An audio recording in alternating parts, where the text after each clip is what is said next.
ayat paling panjang dalam Al-Quran, bukan ayat sholat, bukan ayat puasa. Al-Baqarah 282. Ya ayyuhalladzina amanu, hai orang beriman, idza tadayantum, kalau kamu menjalin transaksi utang piutang, bidainin ila ajalin musamma, sampai batas waktu tertentu, faktubu, tulis. Kenapa utang mesti ditulis? Karena orang mati syahid sekalipun, kalau tak bayar hutang, tergantung-gantunglah ruhnya menghadap Allah Subhanahu wa taala. Maka bayar Oleh karena itu kadangkala antum kalau ada sahib antum nggak bayar utang, padahal dia mampu, boleh nggak antum mengatakan sama dia, ya sudah antum nggak mau bayar nggak apa-apa, ana minta di akhirat. Kalau yang diminta ini beriman jamaah, insya Allah dia takut. Tapi kalau beriman, oh ya alhamdulillah kalau gitu nanti di akhirat urusan sama antum. Sekarang selesai. Antum akan dituntut jamaah. Ketika orang-orang muncul dari kuburannya digiring ke padang mahsyar, mereka tidak akan bergerak menuju surga atau neraka sampai mereka disidang. Ada orang-orang yang masuk surga tanpa hisab, tanpa azab. Urusan utang gimana? Tetap urusan utang. Nggak bisa jamaah. Urusan utangnya harus diselesaikan. Mungkin di antara kita ada yang dikuasai oleh utang piutang. Amalkan doa ini dan semoga Allah meringankan dan menghilangkan apa yang kita rasakan dalam hati kita, sehingga menghadirkan kehidupan yang damai, abadi, senang dan menenteramkan. Allahumma inni a'udzubika minal hammi wal hazani, minal ajzi wal kasali, minal bukhli wal jubni, dan dhala'id daini wa ghalabatir rijal. Semoga Allah mengabulkan, semoga bermanfaat. Assalamualaikum warahmatullahi wabarakatuh. Dalam hidup ini, ada banyak hal yang tidak bisa kita pungkiri terjadinya hutang piutang dan sedekah. Terkadang kita dihadapkan pada dua atau beberapa pilihan yang pelik dan sukar untuk dilakukan secara bersamaan, dan menuntut kita untuk memilih satu di antaranya untuk didahulukan. Misalnya saja sedekah atau bayar hutang. Meskipun sama-sama berkedudukan sebagai kebaikan, namun keduanya ada yang lebih diutamakan terlebih dahulu. Sedekah, baik sedekah online maupun secara konvensional dalam agama Islam adalah satu di antara ibadah yang sangat dianjurkan oleh Rasulullah Shallallahu Alaihi Wasallam, dengan mengeluarkan harta untuk membantu orang yang kesulitan di sekeliling kita, jauh maupun dekat. Sedangkan, bayar hutang sendiri merupakan kewajiban bagi siapa saja yang memiliki hutang kepada pihak lain, yang kedudukannya adalah wajib. Maka dari itu, ada beberapa pendapat dari para ulama terkait urgensitas dari keduanya, yakni sedekah atau bayar hutang.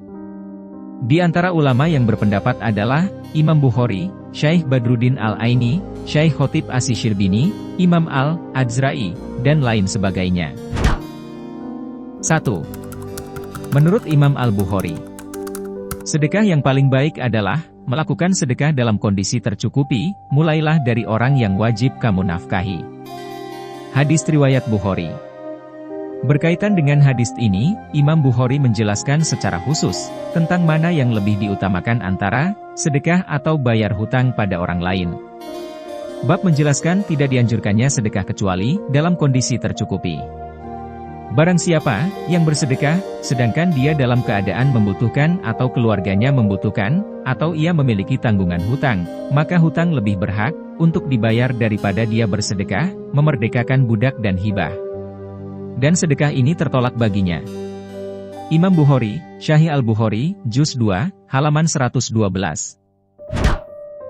2. Menurut Syekh Badruddin Al-Aini, Syekh Badruddin Al-Aini mengartikan ucapan Imam Bukhari dalam salah satu karyanya yang berjudul Umdah Al-Qori Syarah Sahih Al-Bukhari, bahwa maksud dari perkataan Imam Bukhari adalah syarat bersedekah ialah sekiranya dirinya atau keluarganya tidak dalam keadaan butuh dan tidak memiliki hutang. Apabila memiliki hutang, maka hal yang seharusnya diutamakan adalah membayar hutangnya. Syekh Badruddin melanjutkan, karena membayar hutang, lebih baik untuk dilakukan baginya daripada bersedekah. Memerdekakan budak dan menghibahkan harta. Sebab hal yang wajib itu harus didahulukan sebelum yang sunnah. Pada ujung penjelasannya dikatakan bahwa dan tidak diperkenankan bagi seseorang untuk menyengsarakan dirinya dan keluarganya, sedangkan ia menghidupi orang lain. Seharusnya dia menghidupi orang lain setelah menghidupi dirinya dan keluarganya. Sebab dirinya dan keluarganya lebih wajib untuk diperhatikan daripada orang lain. Syekh Badruddin Al-Aini, Umdah Al-Qori Syarah, Sahih Al-Bukhari, Juz 13, halaman 327. 3. Menurut kalangan ulama, Imam Syafi'i. Menurut pandangan para ulama, dari kalangan mazhab Syafi'i, bersedekah ketika masih memiliki tanggungan hutang, merupakan aktivitas yang menyalahi kesunahan, bahkan lebih jauh, tindakan tersebut dapat masuk kategori keharaman, jika hutang hanya bisa lunas dari harta tersebut. Maka, dalam hal ini, Syekh Khotib Asy-Syirbini menjelaskan, seseorang yang mempunyai hutang, atau ia tidak punya hutang, namun berkewajiban menafkahi orang lain, maka disunahkan baginya, untuk tidak bersedekah, sampai ia membayar tanggungan yang wajib baginya. Sebab, bersedekah tanpa disertai membayar tanggungannya, adalah menyalahi kesunahan. Berbeda dengan pandangan Imam Al-Azra'i, bahwa ketika harta yang disedekahkan, tidak mungkin dialokasikan untuk pembayaran hutang. Misalnya, ketika barang yang disedekahkan adalah hal yang remeh yang tidak signifikan untuk membayar hutang, yang menjadi tanggungannya, maka dalam hal ini bersedekah tetap dianjurkan. Hal tersebut, sebagaimana yang dijelaskannya dalam kitab Nihayah Al-Muhtaj. Keharaman ini tidaklah bersifat mutlak, sebab tidak akan mungkin ada ulama yang berpandangan, bahwa orang yang memiliki tanggungan, ketika dia bersedekah roti atau harta yang sejenis, sekiranya ketika harta tersebut, tetap maka ia tidak akan menyerahkannya untuk membayar hutangnya. Lebih lanjut beliau menjelaskan, tidak ada satupun ulama yang berpandangan bahwa menyedekahkan roti tersebut tidak disunahkan. Karena yang dimaksud tidak disunahkan bersedekah, ketika mempunyai hutang adalah menyegerakan, untuk terbebas dari tanggungan lebih baik, dibandingkan melakukan kesunahan dalam skala umum.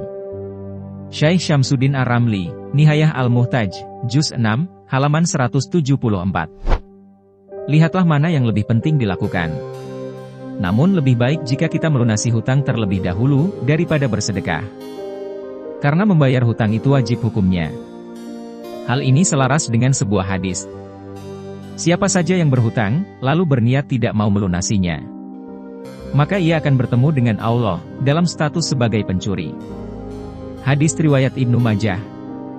Ketika tidak ingin melunasi hutang, maka hutang itu akan dibawa, sampai di akhirat nanti. Menurut beberapa ulama, melunasi hutang harus dilakukan terlebih dahulu. Sebab, Nabi pernah memerintahkan dalam sebuah hadis, riwayat Ibnu Umar, bahwa barang siapa yang mati dalam keadaan masih memiliki hutang 1 dinar, atau 1 dirham, maka hutang tersebut akan dilunasi dengan kebaikannya di hari kiamat nanti, karena di sana tidak ada lagi dinar dan dirham. Hadis riwayat Ibnu Majah. Kesimpulannya, jika kita tidak memiliki cukup harta untuk melaksanakan keduanya secara bersamaan, maka mendahulukan yang wajib, hutang, daripada sedekah di waktu sempit, adalah bentuk pengamalan dari fikih aulawiyat, atau fikih prioritas, yang diajarkan dalam Islam. Itulah beberapa pendapat para ulama mengenai permasalahan membayar hutang atau sedekah. Semoga, bagi saudara-saudara kita yang saat ini masih terlilit hutang, bisa segera dibukakan rezekinya oleh Allah untuk segera bisa melunasi semua hutang-hutangnya sebelum meninggal dunia. Amin ya Robbal Alamin. Jangan lupa klik tombol subscribe-nya, like, komen dan nyalakan lonceng agar channel ini bisa lebih semangat berbagi informasi seputar Islam. Terima kasih sudah menonton. Semoga bermanfaat. Wassalamualaikum warahmatullahi wabarakatuh.